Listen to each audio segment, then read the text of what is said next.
ഈശോമിശിഹായ്ക്ക് സ്തുതിയായിരിക്കട്ടെ. വിശുദ്ധ ലൂക്കാ അറിയിച്ച സുവിശേഷം 12-ാമത്തെ അധ്യായം 29 മുതൽ 34 വരെയുള്ള തിരുവചന ഭാഗം.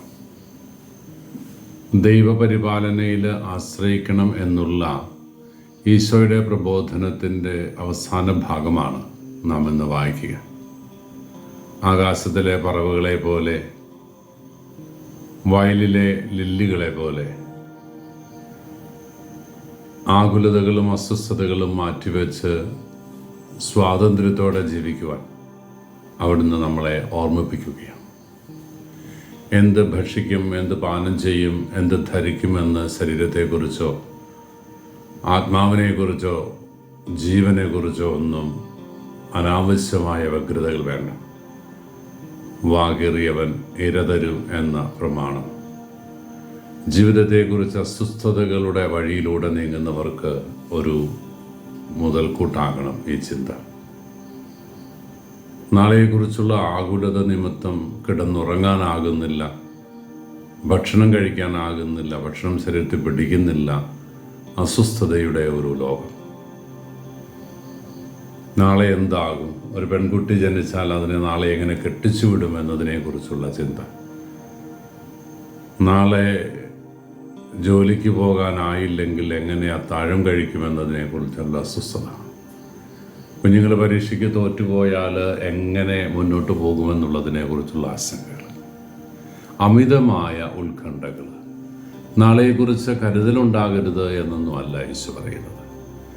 നമുക്ക് ചെയ്യേണ്ടതെല്ലാം നാം ചെയ്യണം. താൻ പാതി ദൈവം പാതി എന്ന പ്രമാണം നമ്മുടെ മുമ്പിലുണ്ടല്ലോ. എനിക്ക് ചെയ്യാവുന്നതെല്ലാം ചെയ്തിട്ട് ദൈവത്തിൻ്റെ പദ്ധതിക്ക് നമ്മളെ തന്നെ സമർപ്പിക്കാനാണ് കരണീയമായിട്ടുള്ളത്. നാളത്തെ ദിനം തന്നെ അതിനെക്കുറിച്ച് ആകുലപ്പെട്ടുകൊള്ളും. നീ അവിടുത്തെ രാജ്യവും അതിൻ്റെ നീതിയും അന്വേഷിക്കുക. അവയോടൊപ്പം എല്ലാം നിനക്ക് കൂട്ടിച്ചേർക്കപ്പെടും. ദൈവരാജ്യത്തിന് മക്കളായിട്ട് ജീവിക്കാൻ നമുക്ക് സാധിക്കുക.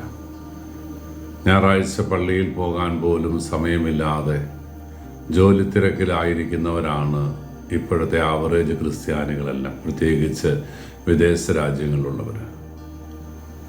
ജോലിയൊന്ന് അഡ്ജസ്റ്റ് ചെയ്യാൻ വേണ്ടിയിട്ട് ഒന്ന് പള്ളിയിൽ പോയി മടങ്ങി വരുവോളം എൻ്റെ ഡ്യൂട്ടി ഒന്ന് ഷിഫ്റ്റ് ചെയ്യാൻ വേണ്ടിയിട്ട് പോലും ഇന്ന് നമ്മൾക്കാർക്കും താല്പര്യമില്ല എന്നതാണ് പരമപ്രധാനം.